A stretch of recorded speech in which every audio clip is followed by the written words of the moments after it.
Tregu i bimëve medicinale në qarkun e Korçës po tregon një interes gjithnjë më të madh, veçanërisht për ato bimë që rriten vetëm në këtë zonë. Gjatë këtij sezoni, kërkesa nga kompanitë eksportuese ka qenë dukshëm më e lartë krahasuar me një vit më parë, por sasia e siguruar ka rezultuar më e pakët si shkak i mungesës së fuqisë punëtore në zonat malore dhe rurale, ku grumbullohen kryesisht këto bimë.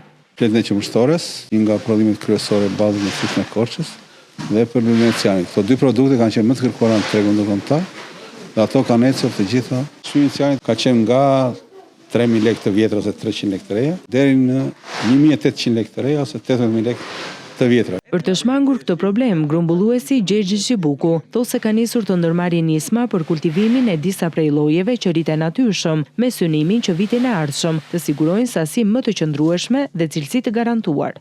Bimët më kryesore janë lunecianit, është melisa, qumështoria, mëllage bardhë, dhe ne duam të shtojmë si trifilin e kuq, duam të shtojmë lulen e aguliçes, që është në gjendje të egër, dhe këtë projekt e kemi për këtë vit me një nga kompanitë kryesore të prodhimit të lules aguliçes.